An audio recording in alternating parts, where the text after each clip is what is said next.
ఆంధ్రప్రదేశ్లో 2024 అసెంబ్లీ ఎన్నికల్లో ఒక లీడర్ని వాళ్ళ ప్రత్యర్థులు ఏమన్నారంటే ఈయనని అసెంబ్లీ గేట్ కూడా దాకా ఏమన్నారు కట్ చేస్తే ఆయన డిప్యూటీ సీఎం. గౌరవనీయులు కోనిదాల పవన్ కళ్యాణ్ గారు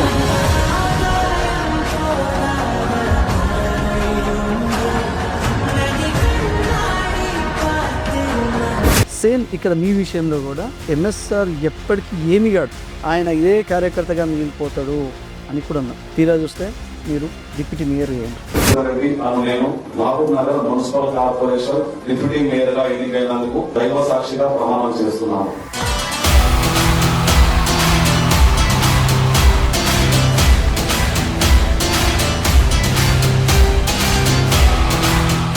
నిదానంగా అయినా సరే సక్సెస్ను ఆస్వాదించడానికి అక్కడ అవకాశం వచ్చింది. నిదానంగా అయినా సరే నన్ను దెబ్బతీసినటువంటి వ్యక్తులను కానీ గతంలో చేసినటువంటి పార్టీలను కానీ మొత్తాన్ని మీకు సీట్లు చూసుకున్నా ఓట్లు చూసుకున్నా కూడా బీఆర్ఎస్కి ఇప్పటికీ 40% ఓటు బ్యాంక్ ఉంది మన మహబూబ్నగర్లో. మీరేమో జెండానే ఎగిరియమంటున్నారు.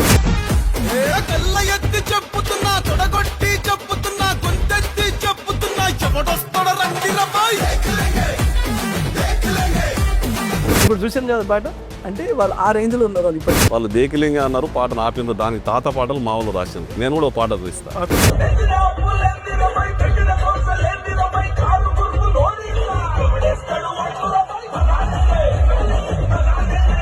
వాళ్ళు దేకిలేంగా అన్నారు, వీళ్ళు బగారేంగా అన్నారు.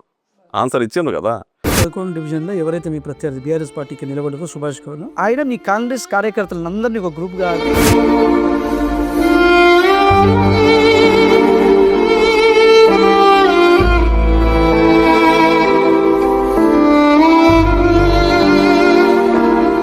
ఎందుకు ఆపిండ్రు ఏంటి అనేది కూడా నేను అక్కడున్న వాళ్ళతో మాట్లాడించింది. 3 సార్లు ఓడిపోయినందుకు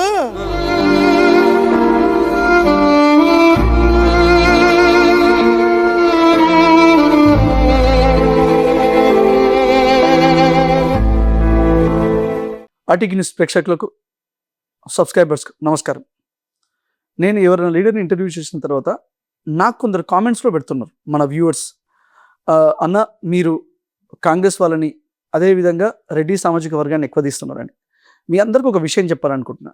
యాజ్ ఎ జర్నలిస్ట్గా నేను కుల మత రాజకీయాలకు అతీతంగా ప్రతి ఒక్క లీడర్ని ఇంటర్వ్యూ చేయాలని ప్రతి ఒక్క జర్నలిస్ట్కి ఉంటుంది, నాకే అని కాదు. కానీ ఇక్కడ ఏమవుతుందంటే చాలామంది మీరు ఒక్కసారి ఎవరైతే మీరు పిఆర్ఓస్ ఉన్నారో లేకపోతే ఏ లీడర్కి అయితే మీరు సపోర్ట్ చేస్తున్నారో సింపథైజర్ ఉన్నారో ఒక్కసారి మీరు వాళ్ళని అడగండి. నేను నాట్ ఓన్లీ మన మహబూబ్నగర్ నియోజకవర్గం, ఉమ్మడి మహబూబ్నగర్లోని మ్యాక్సిమం ప్రతి నియోజకవర్గంలో నేను లీడర్స్ని కలుస్తున్నా, పార్టీలకు అతీతంగా బీజేపీ, బీఆర్ఎస్, కాంగ్రెస్ అందరినీ కలుస్తున్నా. వాళ్ళు ఏంటి అంటే మీరు కాంట్రవర్సీ క్వశ్చన్స్ కాకుండా మేము చెప్పిన స్క్రిప్టే, మేము చెప్పిన క్వశ్చన్సే అడగాలి, ఆ క్వశ్చన్స్ అడగొద్దు, ఇవి అడగొద్దు అని చెప్తున్నారు. రమాకాంత్ రెడ్డి ఆర్టీకి న్యూస్ ఇంటర్వ్యూస్ వల్లనే ప్రజల్లో ఒక ఆదరణ వచ్చింది. అలాంటిది నేనేం అడగాలి ఏం అడగకూడదు కూడా మీరే డిసైడ్ చేస్తారంటే నాకు ఆ ఇంటర్వ్యూస్ లేకున్నా సరే నాకు లిబర్టీ ఇచ్చి ఏదైనా నువ్వు అడుగు అని ఎవరైతే లీడర్ నాకు సపోర్ట్ చేస్తారో ఇంటర్వ్యూ కూర్చుంటారో నేను వాళ్ళని ఇంటర్వ్యూ చేస్తున్నా. అర్థం చేసుకోండి, అడిగే దమ్ము గట్స్ నాలో ఉన్నాయి, ఆన్సర్ ఇచ్చే గట్స్ వాళ్ళకు ఉన్నాయా? దయచేసి నేను ఎందుకు ఇంటర్వ్యూస్ వేరే వాళ్ళని చేస్తలేను అంటే వాళ్ళు ఆన్సర్ ఇవ్వడానికి రెడీగా లేరు, వాళ్ళ లోపల ఆ డేర్ లేదు. అర్థం చేసుకోగలరు. థ్యాంక్ యూ అన్నా. మొదటగా కంగ్రాచులేషన్స్ డిప్యూటీ మేయర్ అయినందుకు. Thank you Rama, thank you so much. మీ అందరూ కూడా ఉన్నట్టు చూపించారు కాబట్టి మాకు సక్సెస్ వచ్చింది. మీరు ఎమ్మెల్యే ఎన్ఎం శ్రీనివాస్ రెడ్డి గారిని గెలిపించడానికి చాలా కష్టపడ్డారు, పార్టీ పటిష్టత కూడా పాటుపడ్డారు. కానీ మనం అంటే కొన్ని సంవత్సరాలను చూస్తే మీకు పార్టీ పదవి రాకుండా, ఈవెన్ డిస్ట్రిక్ట్ కప్ దానికి ఒక ప్రెసిడెంట్ కాకుండా మేయర్ కూడా కాకూడదని రిజర్వేషన్ మార్పు చేయడం. అసలు ఇప్పుడే ఇట్లున్నాడు మహబూబ్నగర్లో ఇలా ఇస్తున్నాడు, రేపటి నాడుకి ఇట్లా ఆయన గిట్ల ఏదైనా పదవి వస్తే ఇంకా మమ్మల్ని ఎవరిని మా ఆటలు సాగవు మహబూబ్నగర్లని చాలామంది మీ పార్టీలో ఉన్న చాలామంది నాయకులే మిమ్మల్ని కార్పొరేటర్గా కూడా గెలవనీయకూడదని ఎన్నో స్కెచ్లు స్టంట్లు వేసిండ్రు. నిజంగా చెప్పాలంటే అసలు ఎన్నో అవమానాలు, ఎన్నో నిద్రలేని రాత్రులు, ఎన్నో ఇబ్బందులు ఆర్థికంగా మానసికంగా కట్ చేస్తే మారేపల్లి సురేందర్ రెడ్డి అని నేను డిప్యూటీ మేయర్గా అని ప్రమాణ స్వీకారం చేశాను. ఎట్లా అనిపిస్తుంది?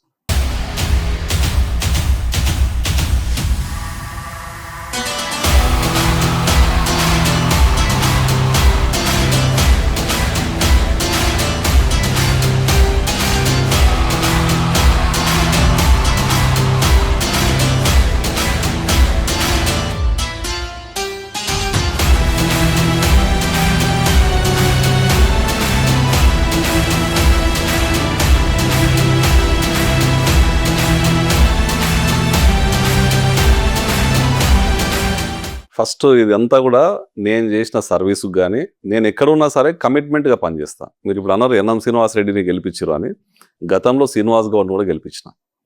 అంటే నేను ఏం చూడకుండా ఒక వ్యక్తిని నమ్ముకుంటే ఆ వ్యక్తి కోసం కమిట్మెంట్గా పనిచేసేదే నా శక్తి, నా ఆలోచన.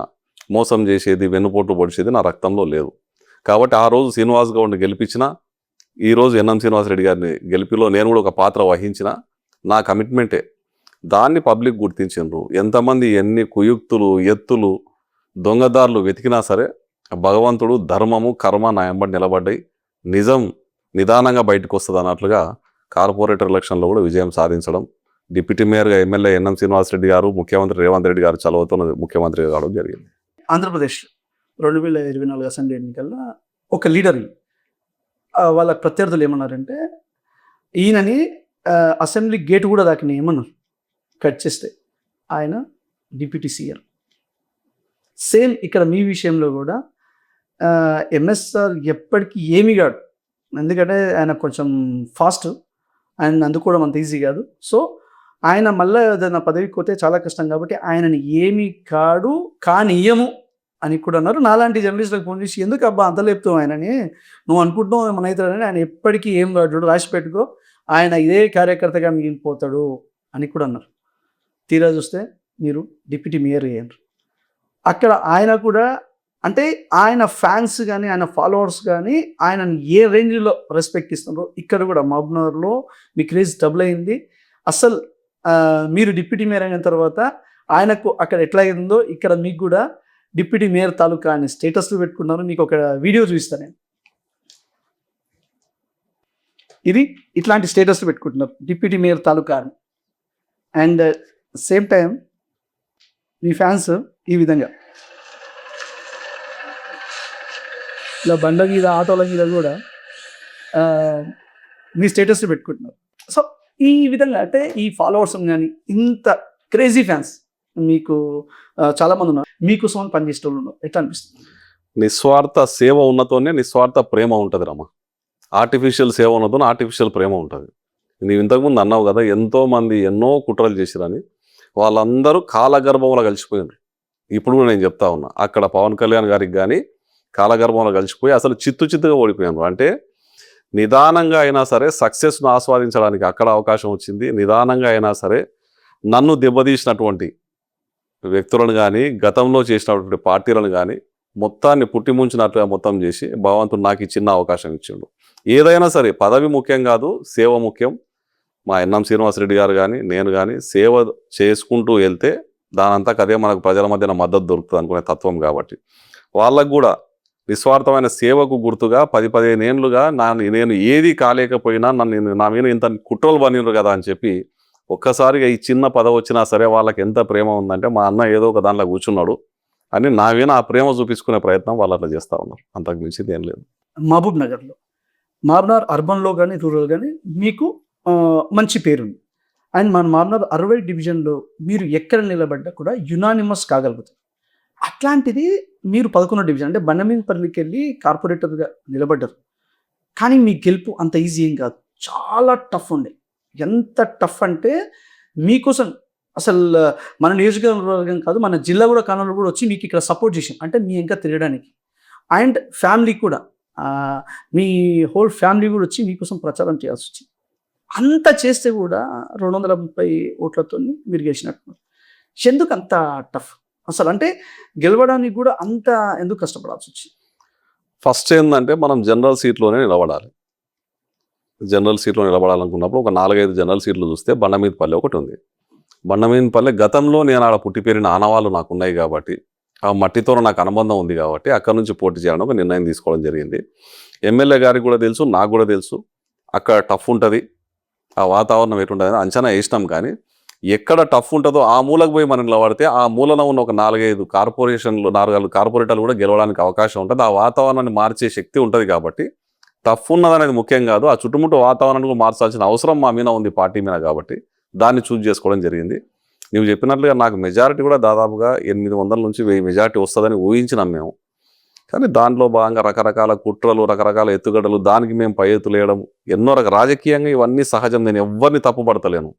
రాజకీయం అంటేనే వెన్నుపోట్లు కుట్రలు దాగి ఉన్నటువంటిదే ఈ రాజకీయం. నిస్వార్థంగా మనం ఓ దిక్కు సేవ చేసినా కానీ ఇంకో దిక్కు ఈ బల్యాలు వెనుకటి నుంచి పొడిచేటోళ్ళు తయారైతూనే ఉంటారు. వాళ్ళకు అనుగుణంగా రాజకీయంగా మనం ముందలుకోవాలనుకున్నప్పుడు కష్టపడి ఇంకా చెమటోడిచి పనిచేయాల్సిన అవసరం వచ్చింది. ఆ భగవంతుని దయ, బండమీది పల్లె జనాల దయ, బండమీదిపల్లె ఒక కార్పొరేటర్ కింద ఎన్ని ఏరియాలు ఉన్నావు అన్ని ఏరియాల ప్రజల ప్రేమతోన విజయం సాధించడం జరిగింది. 234 ఓట్లు అనేది నా దృష్టిలో చిన్నది కాదు. ఎంతో మంది కుట్రల మధ్య అంత మెజార్టీ రావడం నేను హ్యాపీగా ఫీల్ అవుతున్నాను. నార్మల్గా మనకు పలానోళ్ళు శత్రువులు ఉన్నప్పుడు మనకి ఎస్ వీళ్ళు మనోడు కాదు, వీడు శత్రువు, ఓకే అని మనం ఫైట్ చేస్తాం. కానీ మన పక్కన ఉన్నోళ్ళే అంటే మనతో పాటు మిత్రుల్లాగా ఉండి ఎవరైతే నటిస్తారో వాళ్ళే మన శత్రువు ఉన్నప్పుడు కనిపెట్టడం అంత ఈజీ కాదు. సో అన్ని ఎలక్షన్స్కి చాలా డిఫరెన్స్. నవ్వుతో నా భవిష్యత్ అన్నట్టు ఎలక్షన్స్ జరిగినాయి. ఎందుకంటే బయట వాళ్ళు ఎవరో కాదు, మీ వాళ్ళు మీకే వెన్నుపోటు రాజకీయాలు చేసిండ్రు, పక్కన ఉన్న వాళ్ళు మీ పార్టీ వాళ్ళే మిమ్మల్ని ఓడగొట్టాలని ట్రై చేసిండ్రు అని బాగా విన్నాము. చాలామంది కూడా చెప్పిండ్రు. ముఖ్యంగా 11వ డివిజన్కు మీ కాంగ్రెస్ నాయకులే ఒక 10 లక్షలు పంపిస్తుందంటే ఇంకొకరు 5 లక్షలు, ఇంకొకరు 15 లక్షలు, ఈ విధంగా పంపించిన ఒకరైతే రిటైర్డ్ ఒక గవర్నమెంట్ ఎంప్లాయీతోని బండమీదపల్లికి ఒక ఏరియాకు 10 లక్షలు కూడా పంపించిందంట. అది ఎంతవరకు వస్తాం? అది అంటే నిజంగానే ఇప్పుడు ఎగ్జాంపుల్ మిమ్మల్ని కానీ, ఎంపీ వెంకటేశ్వరన్ కానీ, ముడాచెమ్మ లక్ష్మణ్ యాదవ్ కానీ, గోపాల్ యాదవ్ గారు కానీ, బెనహర్ కూతురు, ఇట్లా వీళ్ళందరినీ ఓడగొట్టడానికి నిజంగా మీ పార్టీ ఉన్న రాజకీయాలు చేసిండ్రు, అది వాస్తవం? పార్టీలో ఉన్న వాళ్ళు అందరూ రాజకీయాలు చేసినా అనుకోవడం లేదు, కానీ కొందరు చేసిండ్రు అనేది మాకు కూడా అనుమానం ఉంది. మేము పార్టీకి కంప్లైంట్ చేయడం జరిగింది. దాని మీద ఎంక్వైరీ అవుతా ఉంది. తప్పు మేము చేసినా వాళ్ళు చేసినా పార్టీ క్రమశిక్షణ చర్య తీసుకుంటుంది. తప్పు చేసిన వాళ్ళని నిర్దాక్షిణ్యంగా పార్టీ నుంచి సస్పెండ్ చేస్తాం. అది పార్టీ అంతర్గత విషయం కాబట్టి ఏం జరిగింది, ఎట్లా జరిగింది, వాళ్ళ అంటే రేపటి నాడు జరిగే పరిణామాలను బట్టి అవన్నీ నేను సందర్భం వచ్చినప్పుడు బయట పెట్టడం జరుగుతుంది. పార్టీ అంతర్గత విషయాలను బయట చెప్పడానికి నేను ఇప్పుడైతే రెడీ లేను. కానీ కుట్రలు జరిగిన మాట మాత్రం వాస్తవం. ఎవరు కుట్రలు చేసిరు అనేది కూడా నా దృష్టిలో ఉంది. కానీ నేను నిజంగా చెప్తున్నా, ఈరోజు హ్యాపీగా కూల్గా వాళ్ళు చేసిన కుట్రలను కూడా ఎంజాయ్ చేస్తూ ఉన్నాను. రాజకీయంగా నన్నే టార్గెట్ చేస్తున్నారు అనుకున్నప్పుడే నేను ఎదుగుతున్నా అనేది నాకు తెలిసిపోతా ఉంది. ఎవరిని టార్గెట్ చేస్తారు? ఎవడైతే ఫ్యూచర్లో జనానికి అవసరమో, ఎవడైతే ఫ్యూచర్లో జనానికి దగ్గర అవుతున్నాడో, ఎవడైతే మా రాజకీయ ఉనికిని మొత్తాన్ని సర్వనాశనం చేస్తారో వాళ్ళు భయపడుతున్నారో అటువంటి వినే కదా టార్గెట్ చేసేది. నా విన టార్గెట్ చేస్తే ఐఎమ్ వెరీ హ్యాపీ. ప్రతిపక్ష పార్టీలే కాదు, స్వపక్షంలో కూడా కొంతమంది నన్ను టార్గెట్ చేస్తున్నారంటే నేను గర్వంగా ఫీల్ అవుతున్నా. ప్రజలకు దగ్గర అవుతున్నా నేను నమ్ముతున్నా. నిస్వార్థంగా ప్రజలకు సేవ చేస్తా. ప్రతి నిమిషం ప్రజల కోసం ఆలోచన చేస్తా. పగడబందీగా వ్యూహంతో నెక్స్ట్ ఎలక్షన్లో కూడా మా ఎన్ఎం శ్రీనివాసరెడ్డి గారిని ఎమ్మెల్యే గెలిపించుకోవడానికి సర్వశక్తులు ఒడ్డుతాము. అప్పుడున్న పరిస్థితులను బట్టి నా రాజకీయ భవిష్యత్తు నిర్ణయించుకుంటా. మీరు ఎట్లా అంటున్నారు కానీ బయట ఏమంటున్నారంటే యుద్ధం వచ్చినప్పుడు కత్తి బట్టలు యుద్ధం చేయాలి, కానీ యుద్ధం వచ్చినప్పుడు కూడా మళ్ళీ పద్యం పడతామంటే కాదు. ఎందుకంటే మోసం చేసిందని తెలిసింది. మరి చర్యలు తీసుకోవాలని ఫోర్స్ చేయాలి, కానీ దేవుడు చూసుకుంటాడు సమయం వచ్చి చెప్తాను ఇవన్నీ కాదు. ఇవన్నీ ముచ్చట ఎందుకు చెప్తున్నానంటే ఎట్లాగైతే వీళ్ళని మోసం చేసినట్టు వీళ్ళు కూడా అవతలని మోసం చేసిండ్రు, అవతలను కూడా ఓడగొట్టడానికి వీళ్ళు కూడా పాచికలు చేసిండ్రు, స్కెచ్లు స్టంట్లు అన్నీ చేసిండ్రు. అందుకోసమని వీళ్ళు అవతల మీద చర్యలు తీసుకొని ఎక్కువ ఫోర్స్ చేయట్లేదు అంటాం. అది ఎంతవరకు చర్యలు తీసుకోమని ఆ పార్టీ అంతర్గతంగా ఎవరు ఎక్కడ కంప్లైంట్ చేయాలో వాళ్ళు అక్కడ కంప్లైంట్ చేస్తారు. దాన్ని బయట మాట్లాడుకోదలుచుకోలేదు. మేము ఒకవేళ తప్పు చేసి ఉంటే వాళ్ళు కూడా కంప్లైంట్ చేస్తారు. నిజాలు నిదానంగా నిగ్గు తేలుతాయి. మొన్నటి వరకు అట్లే అనుకున్నారు. మొన్నటి వరకు సురేందర్ రెడ్డి గురించి రానియకూడదు, ఏం గాడు ఏం చేయడు, రాజకీయంగా ఎదగనీయమని అనుకున్నారు కదా. ఈరోజు ఈ పొజిషన్ చూసిండ్రు కదా. రాబో కాలంలో కూడా ఎవరు ఏ తప్పులు చేసిందని నిదానంగా బయటకు వస్తుంది. నిజం నిలకడగా బయటకు వస్తుంది, కానీ నిజం శాశ్వతంగా ఉంటుంది. 100% తప్పు చేసిన వానికి పనిష్మెంట్ అవుతుంది. తప్పు చేసిన వాళ్ళు బయటకు వస్తారు. నేను తప్పు చేసినా సరే, అవతల తప్పు చేసినా సరే, పార్టీ పని పార్టీ చేస్తారు. అయితే 2023 ఎలక్షన్స్ టైంలో నేను బాగా చూసినప్పుడు మాజీ మంత్రి శ్రీనివాస్ గౌడ్ గారు ఒక పాట అస్సలు బాగా ట్రెండింగ్లో ఉండే, వైరల్లో ఉండే. సేమ్ రీసెంట్గా ఎలక్షన్స్ టైంలో కూడా అసలు అంటే నీకు చూపించాను నేను ఆ పాట. అసలు ఒక పాటలు కూడా చూస్తున్నావా? చూడాలి కదా. అయితే బాగా వైరల్ అయింది. అది ఏది అంటే ఒకసారి చూస్తా. జెండా ఎగరన్నారు కదా, వాళ్ళు జెండా ఏ రేంజ్లో ఎగిరించిందని ఒకసారి చూడండి.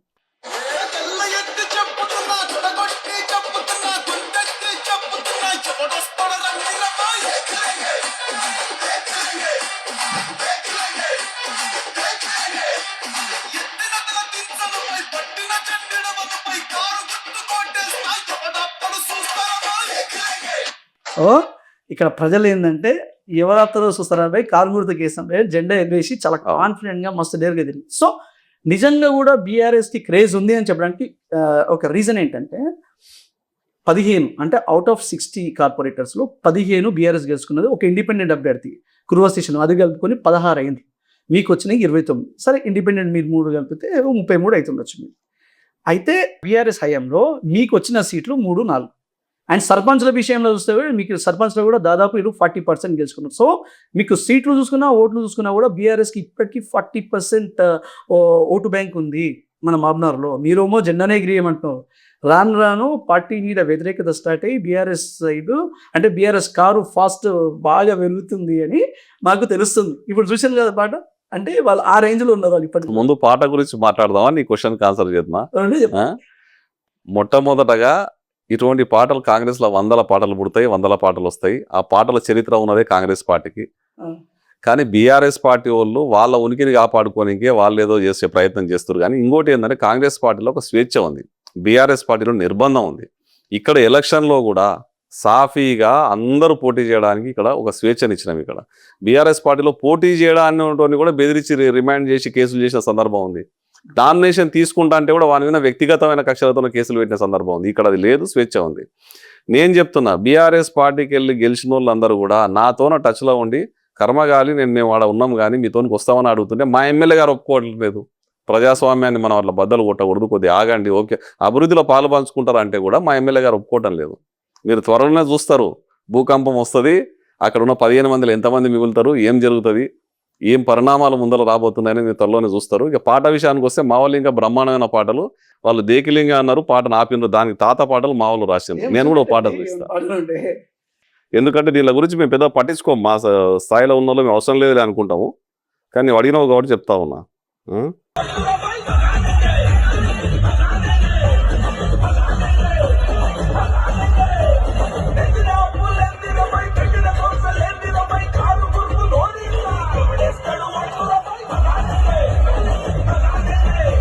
ఈ పాటలు ఇవంతా వాళ్ళ ఉనికి కోసం వాళ్ళు ఏదో చేసుకొని 10 మందిని ఎమ్మడి పెట్టుకుంటారు, 1000 మంది ఎమ్మడి మా పాటల్లో పాడుతూ ఉన్నారు. వాళ్ళు దేక్లేంగా అన్నారు, వీళ్ళు బగారేంగా అన్నారు. ఆన్సర్ ఇచ్చిండ్రు కదా. కానీ రాబో కాలంలో ముందు తర్వాత కూడా మీరు చూస్తారు టీఆర్ఎస్ పార్టీలో చాలా పరిణామాలు. వాళ్ళు అనుకుంటున్నారు, చాలా చెప్తా ఉన్నారు. మొన్న మీరు కౌన్సిల్ మీటింగ్లో చూసినారో వాళ్ళ ప్రవర్తన ఎట్లా ఉందో, ప్రజలు అసహించుకునేటట్లుగా ఇప్పటికీ ప్రవర్తిస్తున్నారు. వాళ్ళలోన మార్పు రాలేదు కాబట్టి మాకు అదే బలం. నేను చెప్తున్నా, ఈరోజు రాజకీయాలు ఈరోజు ఉంటాయి, రేపు ఉండవు, పోతాయి, పోవు, నాకు పదవులు వస్తాయి, రాకపోవచ్చు. 100కు 100% నిస్వార్థంగా హానెస్ట్గా మెజారిటీ పబ్లిక్ మంచి చేయటట్లుగా మేము ప్రయత్నం చేస్తాం.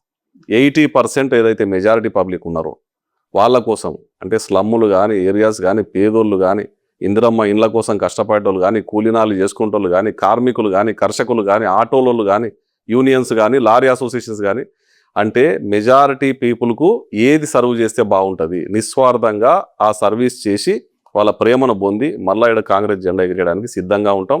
గల్లీ గల్లీ తిరుగుతాం, రాజకీయాలకు అతీతంగా తిరుగుతాం. ఎంతమంది శత్రువులు పెరిగినా సరే సురేందర్ రెడ్డికి ప్రాణం ఉన్నంత వరకు ప్రజల కోసం కష్టపడతాడని ఇంతకుముందు చెప్పినా, ఇప్పుడు చెప్తున్నా, పాలమూరు వదిలిపెట్టేదే లేదు. పాలమూరులో ఉన్న ఇటువంటి కుట్రలు కుతంత్ర రాజకీయాలను మార్చి మళ్ళీ ప్రేమతోన ప్రజలందరూ హ్యాపీగా ముందరకు పోయేటటువంటి పరిస్థితులు తీసుకొని వస్తాం, ఇంకా గొప్పగా తీసుకొని వస్తారు రాబో కాలం. బడ్జెట్ అనేసరికి జనం ఎవరైనా ఏం ఎక్స్పెక్ట్ చేస్తారు అంటే, అబ్బా మా కార్పొరేటర్లు ఆడిపోయారు, ఇంకా మా కార్పొరేషన్ మా డివిజన్లో ఉన్న సమస్యల గురించి మాట్లాడతారు, ఎన్ని నిధులు వస్తాయో మాకు, అబ్బా మేము అభివృద్ధి అవుతాము అని అనుకుంటాం.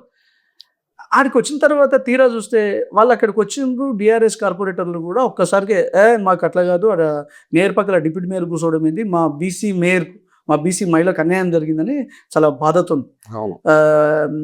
బయటికి వచ్చేసాం, అన్యాయం జరుగుతుంది అన్నట్టు వాకౌట్ చేసింది. సో అసలు నిజంగా ఏంది, నిజంగా మేయర్ పక్కన డిప్యూటీ మేయర్ కానీ ఇట్లా కమిషనర్ కానీ వీళ్ళు ఎవరు కూర్చోకూడదా, లేకపోతే నిజంగా వాళ్ళ బీసీ మేయర్కు అన్యాయం జరిగిందని వాళ్ళకి నిజంగా బాధనా, లేకపోతే మీరు కూర్చోవడం జీర్ణించుకోలేకపోతున్నారు, ఏంటి అసలు? అది కూడా టార్గెటే.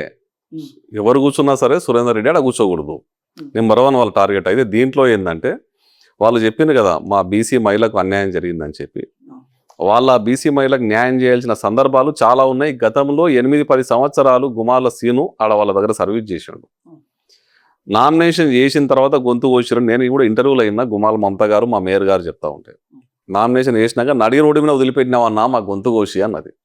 మరి ఆ గొంతు కోసి నడి రోడ్డు మీద వదిలిపెట్టిన ఆ పరిస్థితుల్లో ఎన్ఎం శ్రీనివాసరెడ్డి గారు ఆ చేయి పట్టుకొని లాక్కొని వచ్చి రాజకీయంగా వాళ్లకు ఒక అవకాశం ఇచ్చి కార్పొరేటర్గా గెలిపించి, కార్పొరేటర్ టికెట్ వస్తే చాలు అనుకున్న సందర్భం, కార్పొరేటర్ టికెట్ కూడా రానియకుండా చేసిండు కదా ఆయన. టికెట్ వస్తే చాలు సందర్భం నుంచి గుమాల మమత నేను అని చెప్పి డైరెక్ట్గా మేయర్ పదవిలో కూర్చోబెట్టినట్టునే అర్థం చేసుకోవాలి. మాకు వాళ్లకు సామాజిక న్యాయం మీద కానీ బీసీల మీద కానీ ఉన్న ప్రేమ ఏందనేది అర్థం చేసుకోవాలి. కానీ వీళ్ళు చేసే కుట్రలు ఏంది, ఏదైనా రాజకీయం చేయడం. కౌన్సిల్ నువ్వు చూసినావు, మొట్టమొదటి బడ్జెట్, మొట్టమొదటి కార్పొరేషన్, ఎన్నో ఆశలతో నా ప్రజలు మనం ఎన్నుకున్నారు. మనం ఫస్ట్ సారి మనం అడుగు పెడతా ఉన్నాం కౌన్సిల్లో. మా ఊర్లో సమస్యలు ఉన్నాయి, డ్రైనేజ్ వ్యవస్థ పడిపోయింది, స్ట్రీట్ లైట్లు లేవు, మోరీలు లేవు. 10 సంవత్సరాల్లో బీఆర్ఎస్ ప్రభుత్వంలో ఏ వర్కులు జరగకపోగా మెయిన్ రోడ్డు మీద కొన్ని బొమ్మలు పెట్టి ఆయన షోపుటప్ చేసిండు. ఈ 2 ఏళ్ల కాలంలోనే ఎన్ఎం శ్రీనివాసరెడ్డి గారి హయాంలో రోడ్లు గిడ్లు బ్రహ్మాండంగా అయినాయి. కానీ అంటే మేము శ్రీనివాస్ గౌడ్ లాగా మేము బయట ఎక్స్పోజ్ చేసుకోలేదు, కానీ 100 కోట్ల రూపాయల రోడ్లు వచ్చినాయని చెప్పి కార్పొరేటర్లు అక్కడ నుంచి ఇక్కడ వచ్చిన వాళ్ళు అభివృద్ధి బాటలో పడ్డోళ్ళు చెప్తా ఉన్నారు. కానీ మొట్టమొదటిసారి అవకాశం వస్తే ఆ అవకాశాన్ని సద్వినియోగం చేసుకోకుండా బీఆర్ఎస్ కార్పొరేటర్లే బాధపడుకుంటా మాకు మీనికెళ్ళి ప్రెజర్ ఉంది, మమ్మల్ని వెళ్ళిపోమంటున్నాడు, మాకు కూర్చోవాలని ఉంది అని చెప్పిన సందర్భం వాస్తవమే చెప్తాను నేను. వాళ్ళ కార్పొరేటర్లు నా దగ్గర చెప్పి పేర్లు చెప్తే బాగుండదు అని చెప్పి వాకౌట్ చేసి పోయినారు. వాకౌట్ చేస్తే కూడా ఒక 5 నిమిషాలు 10 నిమిషాలు చేసి వచ్చి మాట్లాడి వాళ్ళ సమస్యల మీద చర్చ చేయాలి. ప్రజలు మిమ్మల్ని ఎన్నుకున్నది ఎందుకు? ఆ ఏరియా సమస్యలు తీసుకొచ్చి కౌన్సిల్లో పెట్టి దానికి పరిష్కారం చూపిస్తారని. మేయర్ పక్కన ఎమ్మెల్యే కూర్చున్నాడా, మేయర్ పక్కన కమిషనర్ కూర్చున్నాడా, మేయర్ పక్కన సురేందర్ రెడ్డి కూర్చున్నాడా, డిప్యూటీ మేయర్ కూర్చున్నాడా? ఆ రూల్ పొజిషన్ ఉందనుకోండి, చట్టంలో ఉందనుకోండి, బాజాప్తా చట్ట ప్రకారం చేయండి అని చెప్పి చట్టం తీసుకొచ్చి ముందర పెట్టి కంప్లైంట్ చేయండి హై అథారిటీస్కు. మంచిర్యాలలో కానీ ఖమ్మంలో కానీ ఇదే ఇదితోన బ్రహ్మాండంగా mayor, deputy mayor, commissioner, collector అందరూ కూర్చున్నారు. చట్టంలో ఎక్కడా కూడా మేయర్ పక్కన డిప్యూటీ మేయర్ కానీ ఎమ్మెల్యే కానీ కూర్చోకూడదని లేదు. మేయర్ గారి ప్రాధాన్యత తగ్గకూడదని ఉంది. సెంటర్లో మేయర్ గారు కూర్చోవాలని ఉంది. మేయర్ గారు మొట్టమొదటిసారి ఎన్నికైనరు, ఒక గృహిణి డైరెక్ట్గా వచ్చిండ్రు, ఆమెకు ఒక భరోసా, ఒక సపోర్టు, ఒక సజెషను కావాలి కాబట్టి కమిషనర్ గారు కానీ ఎమ్మెల్యే గారు కానీ కూర్చున్నారు. నేను డిప్యూటీ మేయర్గా నేను కూర్చున్నా. ఆమె ప్రాధాన్యత ఎక్కడ తగ్గించే ప్రసక్తే లేదు. ఆమెకు కూడా తెలుసు రూల్స్ అండ్ రెగ్యులేషన్స్, ఆమె కూడా చదువుకున్నామని నిదానంగా నేర్చుకుంటుంది. ఆమెను సెంటర్లో కూర్చోబెట్టి ఆమె ప్రాధాన్యతకు ఎక్కడ కూడా భంగం కలగకుండా చూసుకునే బాధ్యత కాంగ్రెస్ పార్టీది, మాది. వీళ్ళకి లేని బాధ అయింది. కౌన్సిలర్ టికెట్ కూడా ఇయ్యలేని వాళ్ళ గురించి మాట్లాడే హక్కు నాకు ఎక్కడిది నైతిక హక్కు చెప్పు? దాదాపు 10 ఏళ్ళు మీకు ఆయన పచ్చగడ్డ వేస్తే బగ్గుమన్నట్టు ఉంటాం.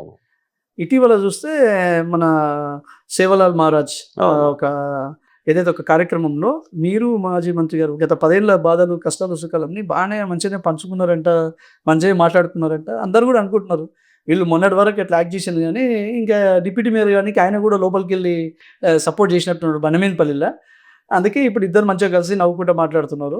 ఇంకా ఆయన పిక్చర్లు కార్యకర్తలే అనుకుంటాం. మనమేమో ఆయన మా అన్నకు ఆపోజిట్ అని గొడవ పడ్డాం, బట్ ఇప్పుడు వాళ్ళు మంచిగానే ఉన్నారు, మనమే కదా బ్లేమ్ అవుతుంది అని అనుకుంటున్నారు.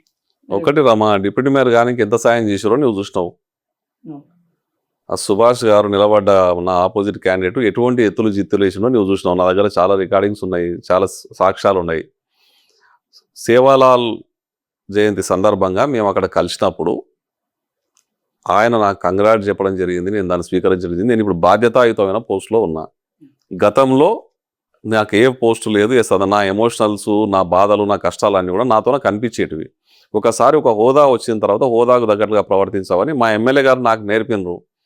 ఇప్పుడున్న ఎమ్మెల్యే ఎన్ఎం శ్రీనివాసరెడ్డి గారు ఆయన గైడ్ లైన్స్ కానీ ఆయన చెప్పిన విధానం కానీ ఆయన నేర్పిన అంటే ఒక గురుతర బాధ్యతగా ఎట్లా ప్రవర్తించాలి, ఏం చేయడం నాకొకని కాదు, ఆయన ఒక గైడ్ చేస్తే ప్రజల మధ్యన ఎట్లా ఉండాలనడానికి ఒక సూచికలాగా పనిచేస్తాడు, ఒక మార్గదర్శిలాగా పనిచేస్తాడు. ఆ క్రమంలో ఆయన కలిసిండు, విజ్జేసిండు, నేను కూడా విజ్జేసిన, కూర్చున్నాం, మాట్లాడినాము. ఆయన కొన్ని మాటలు చెప్పిండు, ఇట్లా అయింది, ఇట్లా జరిగిందని చెప్పిండు. నేను దాన్ని సరే మంచిది అని నేను చెప్పిన. దానిలో పెద్ద విషయం లేదు, అలా మాట్లాడుకున్నది పెద్ద యుద్ధాల గురించి మాట్లాడింది లేదు. స్టేజ్ మీద మాట్లాడినాము, విజ్జేసిండు, మాట్లాడినాము, చేయగలిగినాము, వెళ్ళిపోయాడు. ఇది రాజకీయంగా వేదికలు పంచుకోవడం అనేది ఎప్పటి నుంచో ఉంది, పార్టీలకు అతీతంగా. ఇప్పుడు బీజేపీ ఉంటుంది, బీఆర్ఎస్ ఉంటుంది, కాంగ్రెస్ ఉంటుంది. ఏదో ఫంక్షన్లో మా ముఖ్యమంత్రి గారు కలుస్తారు, కేసీఆర్ గారికి వాళ్ళకి ఆరోగ్యం బాగాలేనప్పుడు ముఖ్యమంత్రి గారు స్వయంగా వెళ్ళి పలకరించి దండం పెట్టి తొందరగా కోలుకోవాలని చెప్పేచ్చాడు. దాని అర్థం ఏంది? వాళ్ళు కలిసిపోయినలోన నెక్స్ట్ ఎలక్షన్లో కలిసి పనిచేస్తారనే. మానవతా విలువలు, మానవత్వం, మనిషికి చివరికి మానవత్వమే ఉండేది. ఆయన ఎన్ని తప్పులు చేసినా, వాళ్ళు ఎన్ని తప్పులు చేసినా మాకు ఆ మనసులకెళ్ళి మొన్న ఎలక్షన్లో కౌన్సిల్లో అన్ని పార్టీలకు సంఖ్యాబలం లేదు కాబట్టి మా ఎమ్మెల్యే గారి సూచన, మాకు ఎరడి బలం ఉంది, 33 మంది ఉన్నాం, కానీ ఏకగ్రీవ ఎన్నిక అనేది ఒకటి జరగాలని కొత్త కాన్సెప్ట్ తీసుకొని వస్తాం, అంత సమానంగా డెవలప్ చేద్దామని ఒక నినాదం ఇచ్చాడు ఎమ్మెల్యే గారు. దానికి వాళ్ళు ఆ టైంలో యాక్సెప్ట్ చేశారు కాబట్టి నేను కూడా ఆ కృతజ్ఞతాభావంతోన మొన్న అన్ని పార్టీలు నాకు సపోర్ట్ చేసినాయి కాబట్టి మేము అందరికీ కూడా మేము కృతజ్ఞతలు చెప్తామని చెప్పి స్టేజ్ మీద ఆయన కూడా చెప్పిన, తప్పులేదు దాంట్లో. కానీ మనం అది మర్చిపోయి ఆ విలువలు మర్చిపోయి మనం ఒకటే చిన్న గుణం నేరో మైండెడ్ ఫెలోస్ లాగా ఆలోచన చేయాల్సిన అవసరం నాకు లేదు. మళ్ళీ యుద్ధం వచ్చినప్పుడు యుద్ధమే, బరాబర్ కొట్లాడతాం, బరాబర్ గెలుపులో కీలకంగా ఉంటాం. వాళ్ళు చేసిన తప్పులను ఎత్తి చూపుతాం. వాళ్ళు అంటా ఉన్నారు కదా ఇంకా తప్పులు ఏవి చూపియండి అని, త్వరలో అవి కూడా రివీల్ అవుతాయి. వాళ్ళు చేసిన తప్పులను ఎత్తి చూపడానికి నాకు ఈ రోజు వరకు హోదా లేదు. ఇప్పుడు హోదా వచ్చింది కాబట్టి మా ఎమ్మెల్యే గారితో చెప్పి చర్చ చేసి మంచి చెడ్డ ఉన్నా సరే, ఏ తప్పు ఉన్నా సరే వాళ్ళు గతంలో చేసిన తప్పులను కూడా వెలికి తీసి ముందర పెట్టి మళ్ళీ ప్రజలకు ఒకసారి చూపించే ప్రయత్నం చేస్తాను. అప్పుడు మళ్ళీ మీ దగ్గర ఇంటర్వ్యూ తీసుకుంటాను. 11 డివిజన్లో ఎవరైతే మీ ప్రత్యర్థి బీఆర్ఎస్ పార్టీకి నిలబడరు సుభాష్ గౌడ్, నేను అంటే కొన్ని ఏరియాస్ మెయిన్గా ఏవైతే టఫ్ ఉన్నాయో దాంట్లో సర్వే చేసినప్పుడు ఒక సన్నివేశం చూసిన, అది చాలా నాటకీయ పరిణామం. అసలు ఎలాంటి స్టన్స్ అంటే అది అసలు సింపతి గెయిన్ చేయడానికి, ప్రజలని మ్యానిపులేట్ చేయడానికి ఆయన అంటే బీఆర్ఎస్ పార్టీకి వెళ్ళి ఆయన మీ కాంగ్రెస్ కార్యకర్తలందరినీ ఒక గ్రూప్గా ఆపి ఒక సీన్ క్రియేట్ చేసి, బేసిక్లీ నేను ఆ టైంలో సర్వే చేసినప్పుడు ఎలక్షన్ ప్రచారం టైంలో వేయాలి, కానీ ఒక జర్నలిస్ట్గా నేను ఎవరికి ఫేవర్ ఉండకూడదు అట్లా అని చెప్పి ఎవరికి లాస్ చేయకూడదు. ఆయన ఒక క్యాండిడేట్ నిలబడ్డారంటే ఎన్నో కష్టాలు ఉంటాయి. ఆ ఇంటెన్షన్తో నేను ఆ వీడియో ప్రజలకు చూపించలే. బట్ ఇప్పుడు ఎలక్షన్స్ అయిపోయినాయి, మీరు గెలిచిండ్రు, ప్రజలకు ఒకటి చూపించాలనుకున్నా ఆ వీడియో ఒకటి. ఇది మనం చూస్తే అక్కడ సుభాష్ గౌడ్ గారు మీ కాంగ్రెస్ కార్యకర్తలు తిరుగుతుంటే వాళ్ళని ఆపి అది ప్రజాస్వామ్యం అట్లా ఉంది చూడండి. ఇక్కడ మనం వీడియో చూస్తే కూడా అందరు కాంగ్రెస్ కార్యకర్తలు అవును వీళ్ళని ఒక దగ్గర ఆపింది. అవును ఆపి ఆయన ఎందుకు ఆపిండ్రు ఏంటి అనేది కూడా నేను అక్కడ ఉన్న వాళ్ళతో మాట్లాడించిన. అసలు అంటే ఏం జరుగుతుంది అని వాళ్ళని అడిగిన. వాళ్ళు నాకు చెప్పిన విషయం ఏంటంటే, అందుకే మాకు అంటే వాళ్ళ భార్య చచ్చిపోయింది కోటేయమంటున్నారా? మరి ఇప్పుడు మీరు అందరు కాంగ్రెస్ వాళ్ళు కదా, ఈ బండి పాపం అని ఏడుస్తున్నాడు కదా, ఏడుస్తున్నట్టున్నాడు కదా. 3 సార్లు ఓడిపోయినందుకు ఈసారి వస్తున్నా రానా అని బాధపడుతున్నాడు అంతే. కానీ మీరు కాంగ్రెస్ వాళ్ళు కదా, కాంగ్రెస్ వాళ్ళు దానికి వచ్చి ఏడుస్తే ఎట్లా? మేము పోతుంటే ఆయన ఉండి మాట్లాడుతున్నాడు అట్లా. సో అది అంటే అప్పుడు అంటే ఒక సింపతి గెయిన్ చేస్తూ ప్రజలని బీఆర్ఎస్ కోటేయండి. అప్పుడు గతంలో అంటే అది వాళ్ళ పర్సనల్ వ్యక్తిగతం ఉండొచ్చు, మా భార్య చనిపోయింది ఈసారి అయిపోతే నేనేమవుతాను అని చెప్పి ఆయన ఏడుస్తూ ఒక సింపతి గెయిన్ చేయడానికి, ఓటు బ్యాంక్ రాబట్టడానికి అప్పుడు ప్రయత్నించాను. నేను అప్పుడు ఆ టైంలో వీడియో వేయలేదు, ఎందుకంటే వేస్తే కూడా చాలామంది అది ఇంటెన్షన్గా కాంగ్రెస్ వాళ్ళు ఇప్పించింది అని కూడా అనుకోవచ్చు. కాబట్టి అప్పుడు నేను వేయలేదు. ఎలక్షన్స్ తర్వాత అంత రిజల్ట్స్ అయిపోయిన లోల్ అయిపోయింది, అందుకే మీకు ఇప్పుడు చూస్తాను. మీకు ఏమనిపిస్తుంది చూస్తే? ఫస్ట్ ఆఫ్ ఆల్ ఏంటంటే ఆయన మీద నాకు కూడా సింపతి ఉంది. ఓకే, వాళ్ళ భార్య చనిపోయింది, కుటుంబం పరంగా ఇబ్బంది ఉంది, 2 ఆడపిల్లలు ఉన్నారు, నాకు సింపతి ఉంది. ఇవన్నీ కూడా స్టన్స్ నేను చూసిన, ఎక్కడ కూడా నేను ఎదుర్కోలే, ఎక్కడ కూడా కంప్లైంట్ చేయలే. యాక్చువల్గా ఎమోషనల్ బ్లాక్మెయిల్ చేయడము, సింపతి గెయిన్ చేసే ప్రయత్నం చేసి మన ప్రచారంలో అడ్డం వచ్చి మాట్లాడడం, ఇవన్నీ చట్టరీత్యా నేరాలు. ఒకవేళ ఆ రకంగా ఆయన ఎన్నిక చెల్లదు. ఫిర్బీ ఏదన్నా కాకొక ఉండని, ఆయన ప్రయత్నం ఏదో చేయని, ఆయన కుటుంబ నేపథ్యం అట్లా ఉంది కాబట్టి ఆయన మీద నాకు ఆ సానుభూతి ఉండి ఎక్కడ కూడా అది అడ్డుకునే ప్రయత్నం చేయలేదు. ఆయన విజ్ఞతకే ఆయన వదిలేసిన. ఎప్పుడే కానీ నేనేం చేసుకోకపోయినా నేను అభివృద్ధి చేస్తా, ఇప్పుడున్న పరిస్థితులను మారుస్తా, రోడ్లను మారుస్తా, వ్యవస్థలను మారుస్తా, అక్కడ ఉన్నటువంటి ఇందిరమ్మ ఇండ్లు లేని వాళ్ళకి ఇందిరమ్మ ఇండ్లు శాంక్షన్ చేపిస్తా, రాజీవ్ గురుకల్పలో ఎప్పటి నుంచో శిథిలావస్థకు చేరుకున్నది, దాన్ని మార్చే ప్రయత్నం చేస్తాము. మీనికి ఓన్లీ అభివృద్ధి ఒక్కటే నా నినాదంతో పోయినా. నేను 10 రోజుల ముందే పోయినా, 10 days బిఫోర్ పోయినా. 3 సార్లు నిలబడి ఓడిపోయిండు, 4వసారి ఆయన పోటీ చేస్తున్నాడు. వాళ్ళ భార్య చనిపోయిందన్న సింపతి జనాల్లో ఉంది. ఇన్ని తెలిసినా సరే ఎక్కడ కూడా ఎవరి పేరు తీసుకోకుండా నా నినాదం అభివృద్ధి. నా నినాదం ఎన్ఎన్ శ్రీనివాసరెడ్డి గారి నాయకత్వంలో పాలమూరు అభివృద్ధి జరుగుతుంది. నేను ఇక్కడ నుంచి పోటీ చేయడం వల్ల ఈ బండమీదిపల్లి కార్పొరేషన్కు మంచి జరుగుతుంది, ఈ డివిజన్కి అని చెప్పి ఒకటే తీసుకొని పోయినా. ప్రజలు నమ్మిండ్రు. దాంతోపాటు మీరు చెప్పినటువంటి కుట్రలు చేసేటోళ్ళు ఎన్ని కుట్రలు చేసినా సరే, లక్షల రూపాయల చేతులు మారినా సరే, లక్షల రూపాయల మందు చేతులు మారినా సరే, ప్రజలు అభివృద్ధికే ఓటేసిండ్రు. ఎన్ని కుట్రలు చేసినా 234 ఓట్లతో నన్ను గెలిపించిందో వాళ్ళ జీవితకాలం రుణపడి ఉంటా. నేను ఇచ్చిన ప్రతి మాట నిలబెట్టుకుంటా. ఇక సుభాష్ గౌడ్ గారి విషయానికి వస్తే ఆయన ఈ రోజు కూడా నాకు సింపతి ఉంది. ఎప్పుడే కానీ రాజకీయంగా మనం కొట్లాడాలనుకుంటే మనం చేయబోయే పనులని చెప్పాలి ధైర్యంగా. ఇప్పుడు రాజకీయంగా నేను ఉంటాను, నేను చచ్చిపోతా, నాకు ఓట్లు వేయండి అనడం అనేది అది మనం వచ్చిందే సేవ చేయడానికి, ప్రజల అవసరాలను తీర్చడానికి, లాభాపేక్ష లేకుండా చేసేదే రాజకీయం. అది చేయకుండా దాని నుంచి నీవేదో ఆశించినట్టు నీవేదో పొందాలని చూస్తున్నాడు ఇటువంటి మాటలు మాట్లాడడం నాకు కూడా బాధాకరం. ఆయన ఇప్పటికైనా మారి ఆ భగవంతుని ఆశీర్వాదం వాళ్ళ కుటుంబానికి ఉండి ఆ ఇద్దరు ఆడపిల్లలు ఆయన సంతోషంగా ఉండాలని, రాబో కాలంలో రాజకీయంగా వాళ్ళ పార్టీలో ఆయనకు సముచిత స్థానం లభించాలని, నా నుంచే సహాయ సహకారాలు అందినా ఆయన చేయడానికి నేను రెడీగా ఉంటానని మీడియా ముఖంగా తెలియజేస్తున్నాను. అసలు నిజంగా ఈ చీరాల క్యాంప్లో కానీ హైదరాబాద్ క్యాంప్లో కానీ ఏం జరిగింది? దీని ఇంకా కర్త క్రియ మొత్తం మారేపల్లి సురేందర్ రెడ్డి అని అంటున్నారు. అసలు నిజంగా అదేం జరిగింది? డబ్బులు నిజంగా కార్పొరేటర్లకు ఇవ్వడానికి ఒక నాయకుడు ట్రై చేసినారు, ఆయన ట్రై చేసిందా? నిజంగా అట్లా ఇస్తే మరి డబ్బులు ఎక్కడ ఉన్నాయి? వారిపైన చర్యలు ఎందుకు లేవు ఇప్పటివరకు? ఏం జరిగినా చివరికి మంచిగా జరిగింది. అదంతా పార్టీ నిజంగా వాస్తవంగా పార్టీ అంతర్గతం కాబట్టి బయట పెట్టకూడదు. కుట్రలు జరిగిన మాట వాస్తవం. దాన్ని ఏదో తిప్పి ఏదో చేసి మేయర్గా మేము అనుకున్న వాళ్ళు కాకూడదనో ఇంకో రకంగా ఏదోనో చేయాలనో కాంగ్రెస్ పార్టీలో ఉన్న కొంతమంది పెద్ద నాయకులు ప్రయత్నం చేసిన మాట వాస్తవం. కానీ వాళ్ళ పప్పులు ఉడకకుండా ధర్మం గెలిచింది, నిజాయితీ గెలిచింది. ఎన్ఎం శ్రీనివాసరెడ్డి గారి నాయకత్వంలో కౌన్సిల్లో ఎవరు ఎక్కడ ఎట్లా కూర్చోనో అట్లా కూర్చున్నారు. చివరికి ధర్మం గెలిచింది. దాంట్లో ఆ తప్పులను కూడా ఈయనకి ఏముందంటే ఎమ్మెల్యే గారికి క్షమించే గుణం ఉంది. నాకు కూడా అది అలవాటు పడ్డది ఈ మధ్యకాలంలో క్షమించే గుణం. దాంట్లో భాగంగా తప్పులు చేసినా ఒప్పులు చేసినా అంతర్గత పార్టీ వ్యవహారం కాబట్టి మనం ఇటువంటివన్నీ బయట మాట్లాడకుండా పార్టీలోనే కాంప్లైంట్ చేద్దామని చెప్పడం జరిగింది. ఆ దిశానిర్దేశం ప్రకారం మేము మా కాంగ్రెస్ పార్టీ ముఖ్య నాయకులు నాయకత్వం పార్టీలో దాన్ని కాంప్లైంట్ చేయడం జరిగింది. మొత్తం కర్మ క్రియ అనేది ఆ వాస్తవానికి ఒక అటువంటి అవకాశం అటువంటి తప్పులు చేసుకుంటూ వాళ్ళు కల్పించారు. ఆ కల్పించిన తప్పులు వాళ్ళు చేసిన దానికి వాళ్ళే బలైపోయారు. వాళ్ళు తీసుకున్న గోతిలో వాళ్ళే పడ్డరు అన్నట్లుగా జరిగింది. కానీ చిట్ట చివరికి ధర్మం గెలిచింది. నిజాలు రాబో కాలంలో మీరే చూస్తారు, ప్రజలు చూస్తారు, ప్రజలు అన్ని గమనిస్తున్నారు. 100కు 100% ప్రజల అభిప్రాయం మేరకు ఎన్ఎం శ్రీనివాసరెడ్డి గారి నాయకత్వంలో పాలమూరు కార్పొరేషన్కు మంచి చేయాలని ఒకే ఒక ఆపేక్ష తప్ప వేరే ఆపేక్ష లేవు మాకు. ఆయన నాయకత్వంలో ప్రజలకు అందుబాటులో ఉంటాం. టీసీసీ ప్రెసిడెంట్ గారు, నేను ఓపెన్గా చెప్తున్నా, మేయర్గా ఆనంద్ గౌడ్ గారికి ఇవ్వాలని, డిప్యూటీ మేయర్గా ఉమర్ కొత్వాల్కి ఇవ్వాలని చెప్పి విప్ కూడా జారీ చేసిందంట. బట్ ఇక్కడ కౌన్సిల్కి వచ్చేసరికి ఎన్ఎం శ్రీనివాసరెడ్డి గారు దాన్ని ఆ విప్ని చించి పక్కకేసి 100% నేను చెప్పిన వరకు అంటే మేయర్గా గుమాల మమతా శ్రీనివాస్ ముదిరాజ్కి, డిప్యూటీ మేయర్గా మారేపల్లి సురేందర్ రెడ్డి గారికి ఇవ్వాలి అని చెప్తే పెద్దలు కూడా అంటే చాలా సీఎం స్థాయి కింద ఉన్న వాళ్ళు కూడా ఫోన్ చేసి అట్లా వద్దు విప్ జారీ చేసిన వాళ్ళకి ఇవ్వాలంటే అట్లా మీరు చెప్పినట్టు ఇవ్వాల్సి వస్తే నేనే రిజైన్ చేస్తా అని డైరెక్ట్ అన్నారంట పెద్దోళ్ళు ఇస్తే. అది ఎంతవరకు వస్తుంది? మొత్తం ఎన్ఎం శ్రీనివాసరెడ్డి పక్కలో ఉన్న నాకు కూడా ఇన్ని విషయాలు నీకే బాగా తెలుసు. సమాచారం వాస్తవంగా అదే చెప్తున్నా. చింపేసింది, పక్కకు పెట్టింది, మాట్లాడింది, ఫోన్లో వచ్చింది. నాకైతే ఆయన పక్కనే ఉన్నా కానీ ఇంత స్టోరీ చేయడం నాకైతే తెలియదు. మాకు సమాచారం జర్నలిస్టులేం కదా, వస్తుంటాయి మా సోర్సెస్ ఉంటాయి కదా. పుకార్లు ఎన్నో రకాల పుకార్లు వస్తాయి. ఆ విప్పు జారీ చేసిన దాంట్లో ఏది ఉందో అదే ఉంది. డిప్యూటీ మేయర్కు విప్పు జారీ చేయలేదు కాబట్టి పేరు మాత్రం అనౌన్స్ చేయడం జరిగింది. మేయర్కు మమత గారి పేరే విప్పు వచ్చింది. దాంట్లో ఏ విధమైన అనుమానం లేదు. అంతకుముందు కొంతమంది కొన్ని రకాలుగా అనుకుని ఉండొచ్చు, దాంట్లో ఏమి ఇబ్బంది లేదు. ఏది జరగాలో అది జరిగింది. పైన పెద్ద నాయకులకు కూడా ఏం తెలవాలో అదే తెలిసింది.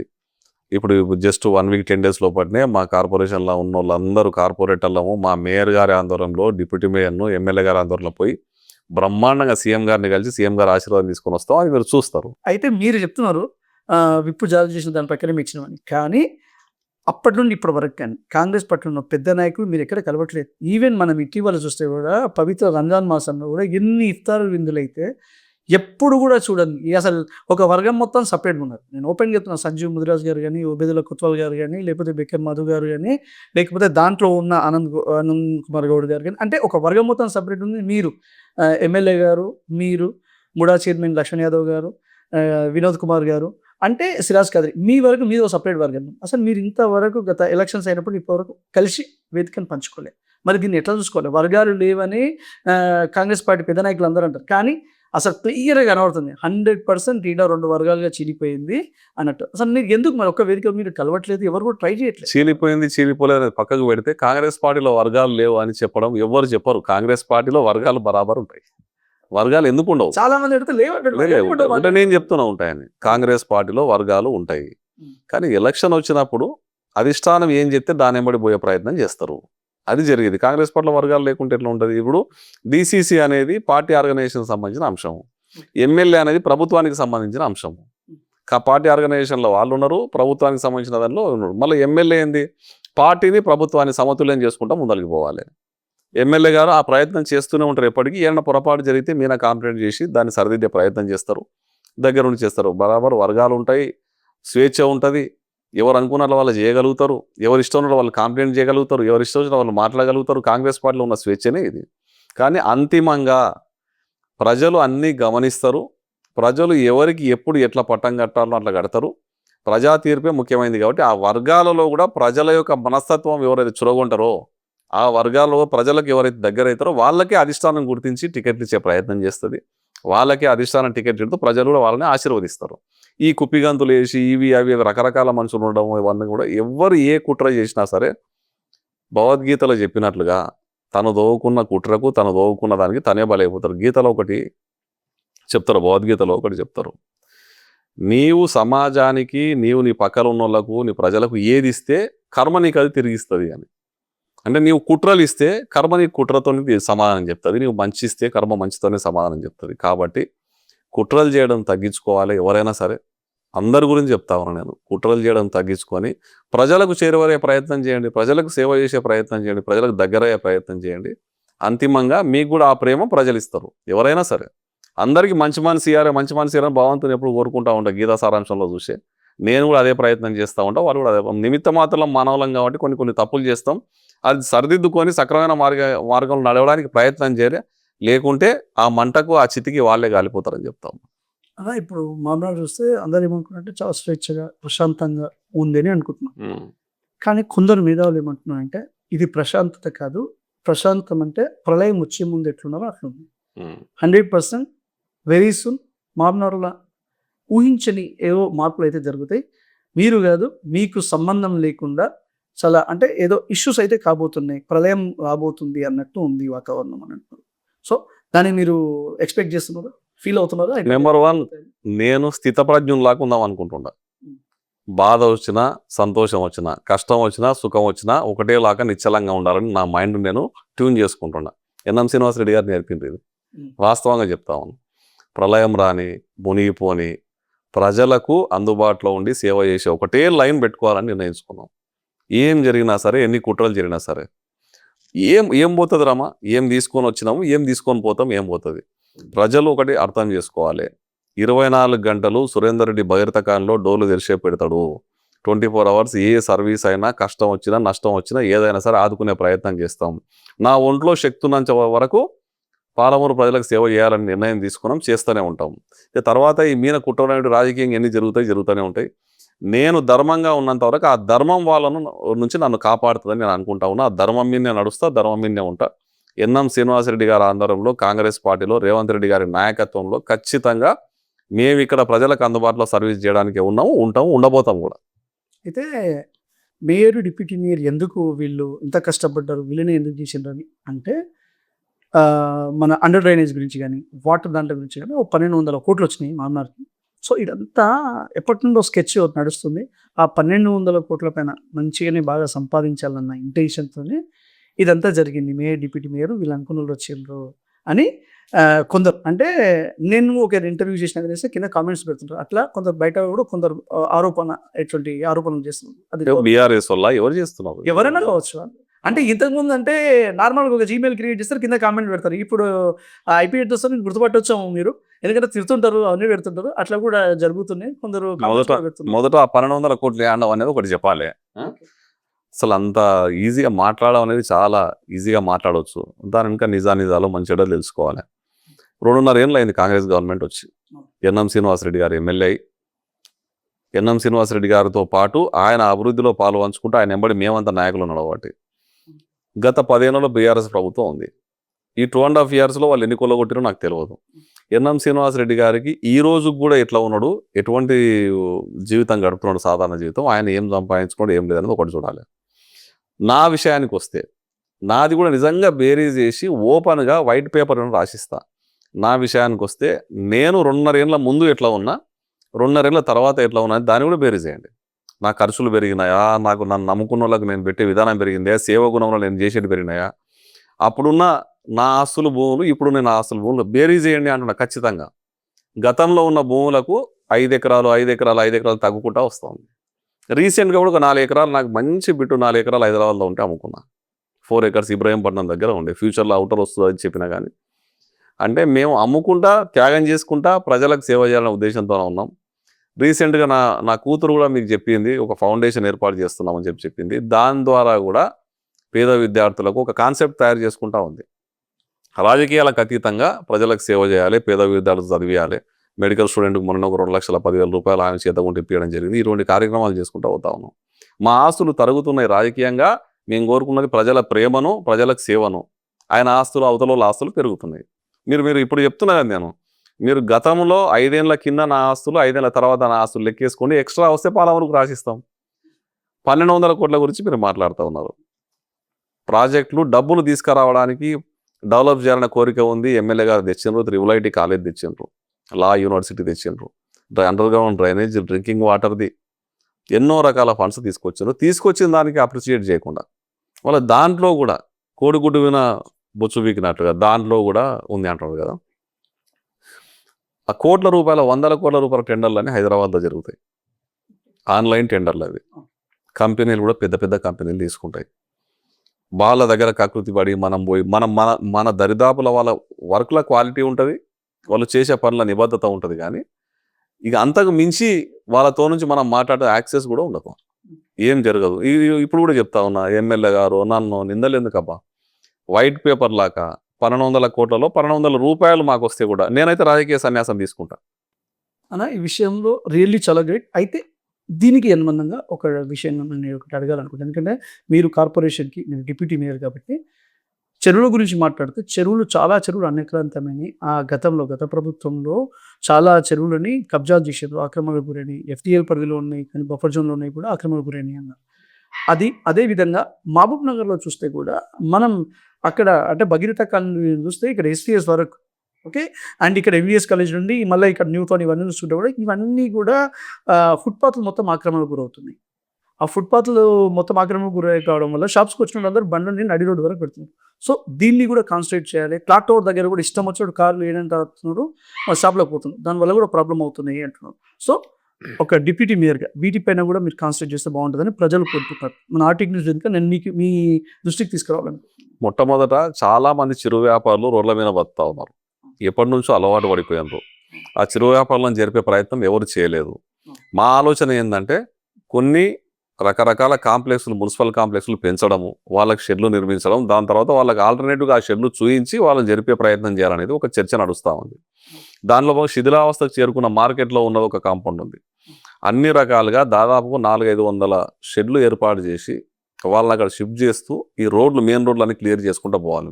లేదు ఇమీడియట్గా పోయి మన చిరు వ్యాపారం జరిపితే మళ్ళీ మీరే వస్తారు, మీరే అంటారు ఏంది వాళ్ళు ఎప్పటి నుంచో బతురు పొట్టకూలి కోసం వీళ్ళు కాంగ్రెస్ వాళ్ళు వచ్చి జరిపేసిండ్రు అంటారు.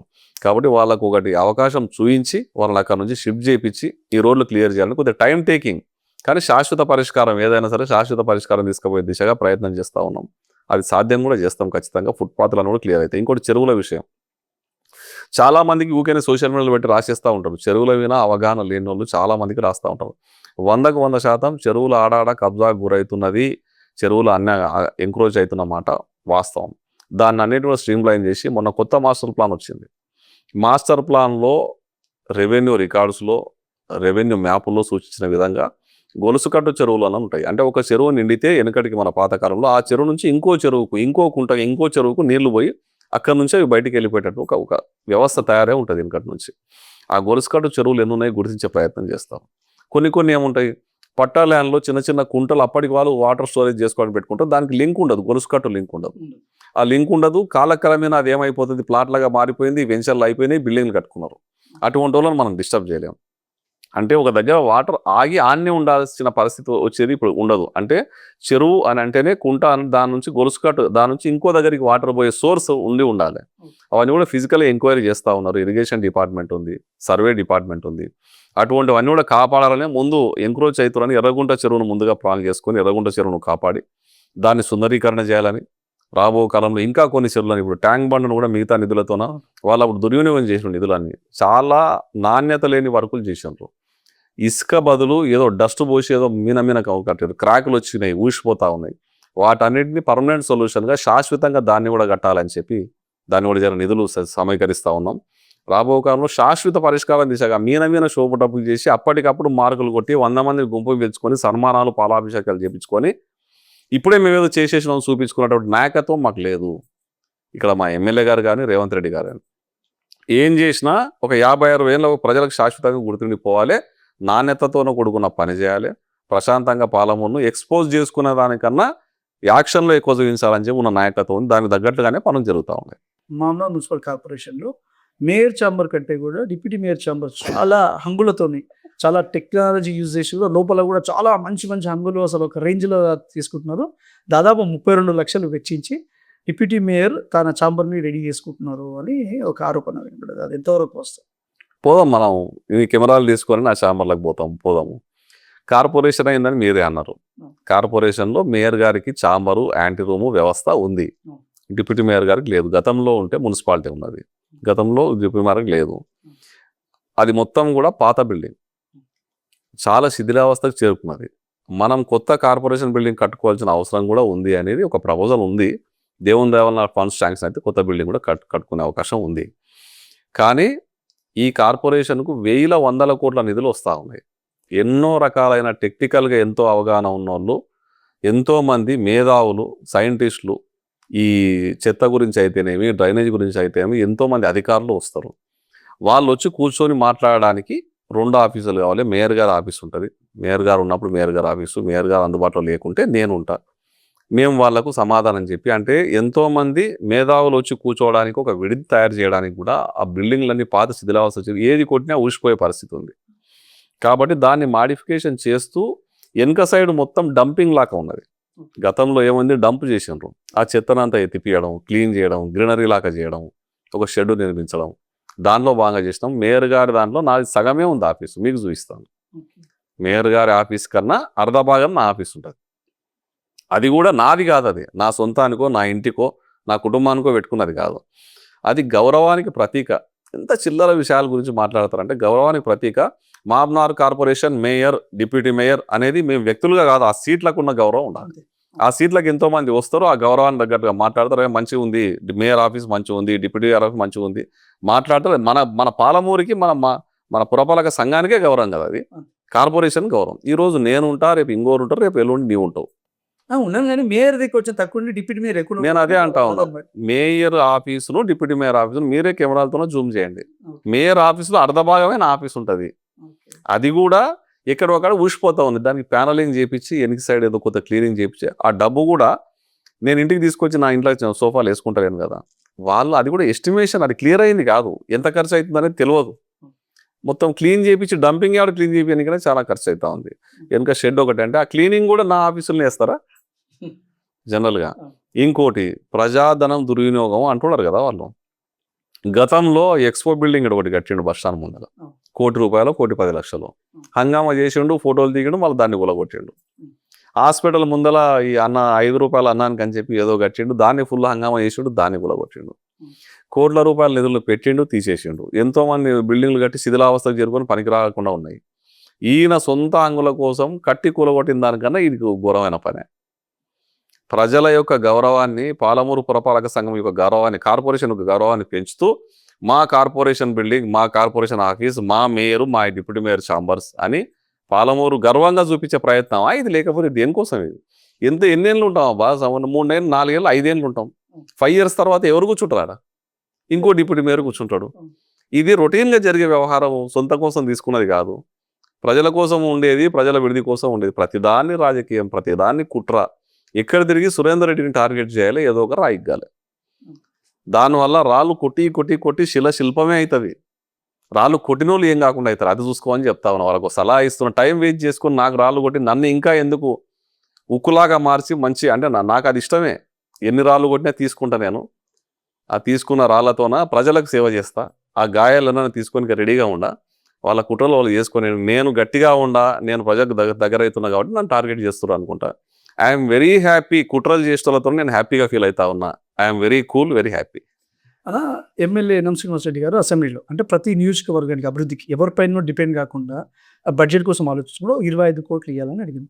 సేమ్ ఆయన అడుగుజాడల్లో మీరు నడిచే వ్యక్తిగా మీరు కూడా ఇటీవల మాట్లాడుతూ ప్రతి కార్పొరేటర్కి ప్రతి డివిజన్కి ఒక 10 లక్షలు మనం ఎవ్రీ ఇయర్ ఇవ్వగలిగితే వాళ్ళు కూడా బడ్జెట్ కోసం ఆశించి కూడా అభివృద్ధి జరుగుతుంది అని అన్నారు.